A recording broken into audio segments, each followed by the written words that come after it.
சூரா அன்-நூர். அளவற்ற அருளாளனும் நிகரற்ற அன்புடையவனுமாகிய அல்லாஹுவின் திருப்பெயரால் துவங்குகின்றேன். இது திரு குர்ஆனின் ஓர் அத்தியாயமாகும். இதனை நாமே அருளிச் செய்து அதில் உள்ளவற்றை விதியாக்கினோம். நீங்கள் நல்லுபதேசம் பெறுவதற்காக இதில் நாம் தெளிவான வசனங்களை அருள் செய்தோம். விபசாரியும் விபச்சாரனும் இவ்விருவரில் ஒவ்வொருவரையும் 100 கசையடி அடியுங்கள். மெய்யாகவே நீங்கள் அல்லாஹுவின் மீதும் இறுதி நாள் மீதும் ஈமான் கொண்டவர்களாக இருந்தால் அல்லாஹ் விதித்த இக்கட்டளையை நிறைவேற்றுவதில் அவ்விருவர் மீதும் உங்களுக்கு இரக்கம் ஏற்பட வேண்டாம். இன்னும் அவ்விருவரின் வேதனையையும் மோமீன்களில் ஒரு கூட்டத்தார் நேரில் பார்க்கட்டும்.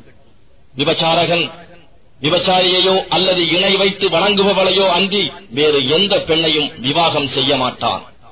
விபச்சாரி விபச்சாரர்களையோ அல்லது இணை வைத்து வணங்குபவனையோ அன்றி வேறு யாரையும் விவாகம் செய்ய மாட்டாள். இத்தகையவரோடு விவாகம் செய்து கொள்வது மோமீன்களுக்கு விலக்கப்பட்டிருக்கிறது.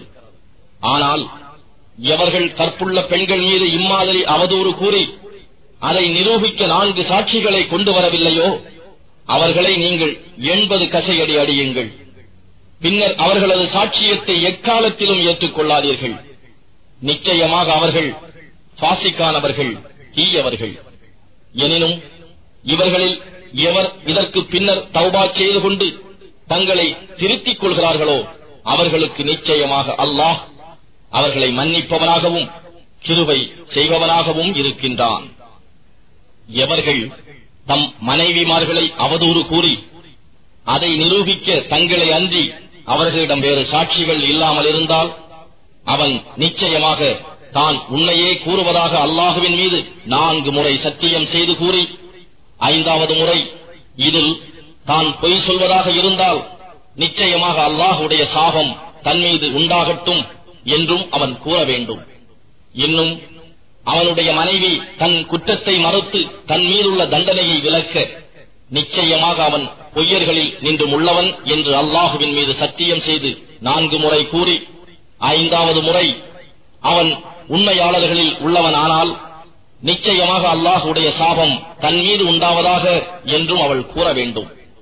இன்னும் உங்கள் மீது அல்லாஹுடைய நல்லருளும் அவனுடைய ரஹ்மத்தும் இல்லாது போயிருப்பின் உங்களுக்கு அழிவுண்டாயிருக்கும். நிச்சயமாக அல்லாஹ் தௌபாவை ஏற்றுக்கொள்பவனாகவும் ஞானமுடையோனாகவும் இருக்கின்றான். எவர்கள் பழி சுமத்தினார்களோ நிச்சயமாக அவர்களும் உங்களில் ஒரு கூட்டத்தினரே. ஆனால் அது உங்களுக்கு தீங்கு என்று நீங்கள் எண்ண வேண்டாம், அது உங்களுக்கு நன்மையாகும். பழி சுமத்தியவர்களில் ஒவ்வொரு மனிதனுக்கும் அவன் சம்பாதித்த பாவம் அதற்கு ஒப்ப தண்டனை இருக்கிறது. மேலும் அப்பழி சுமத்தியவர்களில் பெரும் பங்கெடுத்துக் கொண்டவனுக்கு கடினமான வேதனை உண்டு. மோமினான ஆண்களும் மோமினான பெண்களும் ஆகிய நீங்கள் இதனை கேள்வியுற்ற போது தங்களை போன்ற மோமினானவர்களைப் பற்றி நல்லெண்ணம் கொண்டு இது பகிரங்கமான வீண் பழியே ஆகும் என்று கூறியிருக்க வேண்டாமா? அப்பழி சுமத்தியவர்கள் 4 சாட்சிகளை கொண்டு வர வேண்டாமா? எனவே அவர்கள் சாட்சிகளை கொண்டு வரவில்லை எனில் அவர்கள்தாம் அல்லாஹ்விடத்தில் பொய்யர்களாக இருக்கிறார்கள்.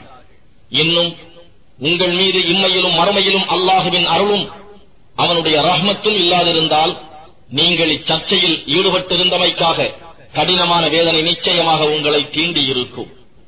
இப்பழியை ஒருவரிடம் இருந்து ஒருவராக உங்கள் நாவுகளால் எடுத்துச் சொல்லிக் கொண்டு உங்களுக்கு திட்டமாக அறிவில்லாத ஒன்றை பற்றி உங்கள் வாய்களால் கூறித் திரிகின்றீர்கள். இன்னும் இதை நீங்கள் லேசானதாகவும் எண்ணிவிட்டீர்கள். ஆனால் அது அல்லாஹ்விடத்தில் மிகப்பெரிய பாவமானதாக இருக்கும். இன்னும் இதை நீங்கள் செவியேற்ற போது இதை பற்றி நாம் பேசுவது நமக்கு தகுதி இல்லை, நாயனே நீயே தூயவன், இவர்கள் சுமத்தும் பழி இது மிகவும் பெரிதாகும் என்று நீங்கள் கூற வேண்டாமா? நீங்கள் திடமாக மூமீன்களாக இருப்பின் நீங்கள் இதுபோன்ற பழி சுமத்துவதன்பால் மீளலாகாது என்று அல்லாஹ் உங்களுக்கு போதிக்கிறான். இன்னும் அல்லாஹ் தன் வசனங்களை உங்களுக்கு நன்கு விவரித்து கூறுகிறான். மேலும் அல்லாஹ் யாவும் அறிந்தவன், விவேகம் மிக்கோன்.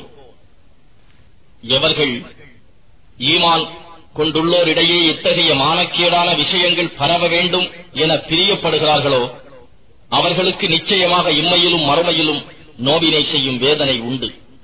அல்லாஹ் யாவற்றையும் அறிகிறான், நீங்கள் அறிய மாட்டீர்கள். இன்னும் உங்கள் மீது அல்லாஹுவின் அருளும் அவனுடைய ரஹ்மத்தும் இல்லாதிருந்தால் உங்களை வேதனை தீண்டியிருக்கும். மேலும் நிச்சயமாக அல்லாஹ் இரக்கமுடையவனாகவும் அன்புடையவனாகவும் இருக்கின்றான். ஈமான் கொண்டவர்களே, ஷைத்தானுடைய அடிச்சுவடுகளை நீங்கள் பின்பற்றாதீர்கள். இன்னும் எவன் ஷைத்தானுடைய அடிச்சுவடுகளை பின்பற்றுகிறானோ அவனை ஷைத்தான் மானக்கேடானவற்றையும் வெறுக்கத்தக்கவற்றையும் செய்ய ஏவுவான். அன்றியும் உங்கள் மீது அல்லாஹுவின் அருளும் அவனுடைய ரஹ்மத்தும் இல்லாதிருந்தால் உங்களில் எவரும் எக்காலத்தும் தௌபா செய்து தூய்மை அடைந்திருக்க முடியாது. எனினும் தான் நாடியவர்களை அல்லாஹ் தூய்மைப்படுத்துகிறான். மேலும் அல்லாஹ் யாவற்றையும் செவி உருவோனாகவும் நன்கு அறிவோனாகவும் இருக்கின்றான். இன்னும் உங்களில் இறைவனின் கொடை அருளப் பெற்றவர்களும் தக்க வசதி உடையவர்களும் உறவினர்களுக்கும் ஏழைகளுக்கும் தம் இடங்களை விட்டு அல்லாஹுவின் பாதையில் ஹிஜ்ரத் செய்தவர்களுக்கும் எதுவும் கொடுக்க முடியாது என்று சத்தியம் செய்ய வேண்டாம். அவர்கள் தவறு செய்திருப்பின் அதை மன்னித்து அதை பொருட்படுத்தாமல் இருக்கவும். அல்லாஹ் உங்களை மன்னிக்க வேண்டும் என்று நீங்கள் விரும்ப மாட்டீர்களா? மேலும் அல்லாஹ் பிழை பொறுப்பவன், மிக மன்னிப்பவன், அன்பு மிக்கவன். எவர்கள் மோமினான ஒழுக்கமுள்ள பேரை பெண்கள் மீது அவதூறு செய்கிறார்களோ அவர்கள் நிச்சயமாக இம்மையிலும் மறுமையிலும் சபிக்கப்பட்டவர்கள். இன்னும் அவர்களுக்கு கடுமையான வேதனையும் உண்டு. அந்நாளில் அவர்களுடைய நாவுகளும் அவர்களுடைய கைகளும் அவர்களுடைய கால்களும் அவர்களுக்கு எதிராக அவர்கள் செய்தவை பற்றி சாட்சியம் கூறும். அந்நாளில் அல்லாஹ் அவர்களுக்கு உரிய நியாயமான கூலியை அவர்களுக்கு பூரணமாக கொடுப்பான். இன்னும் அல்லாஹ்தான் பிரத்யட்சமான உண்மையாளன் என்பதை அவர்கள் அறிந்து கொள்வார்கள். கெட்ட பெண்கள் கெட்ட ஆண்களுக்கும், கெட்ட ஆண்கள் கெட்ட பெண்களுக்கும், இன்னும் நல்ல தூய்மையுடைய பெண்கள் நல்ல தூய்மையான ஆண்களுக்கும், நல்ல தூய்மையான ஆண்கள் நல்ல தூய்மையான பெண்களுக்கும் தகுதியானவர்கள். பின் குறிப்பிடப்பட்டோரே அவதூறு கூறுவோரின் குற்றச்சாட்டில் இருந்து பரிசுத்தமானவர்கள். இவர்களுக்கு மன்னிப்பும் கண்ணியமான உணவும் உண்டு. ஈமான் கொண்டவர்களே, உங்கள் வீடுகள் அல்லாத வேறு வீடுகளில் அவ்வீட்டில் உள்ளவர்களிடம் அனுமதி பெற்று அவர்களுக்கு சலாம் சொல்லாதவரை அவற்றினுள் பிரவேசிக்காதீர்கள். அவ்வாறு நடப்பதுவே உங்களுக்கு நன்மையாகும். நீங்கள் நற்போதனை பெறுவதற்கு இது உங்களுக்கு கூறப்படுகிறது. அதில் நீங்கள் எவரையும் காணாவிட்டால் உங்களுக்கு அனுமதி கொடுக்கப்படும் வரையில் அதில் பிரவேசிக்காதீர்கள். அன்றியும் திரும்பி போய்விடுங்கள் என்று உங்களுக்கு சொல்லப்பட்டால் அவ்வாறே திரும்பிவிடுங்கள். அதுவே உங்களுக்கு மிகவும் பரிசுத்தமானதாகும். மேலும் அல்லாஹ் நீங்கள் செய்வதை நன்கு அறிபவன். எவரும் வசிக்காத வீடுகளில் உங்களுடைய பொருட்கள் இருந்து அவற்றில் நீங்கள் பிரவேசிப்பது உங்கள் மீது குற்றமாகாது. மேலும் அல்லாஹ் நீங்கள் பகிரங்கமாய் செய்வதையும் நீங்கள் மறைத்து வைப்பதையும் நன்கு அறிவான். நபியே, மோமீன்களான ஆடவர்களுக்கு நீர் கூறுவீர்,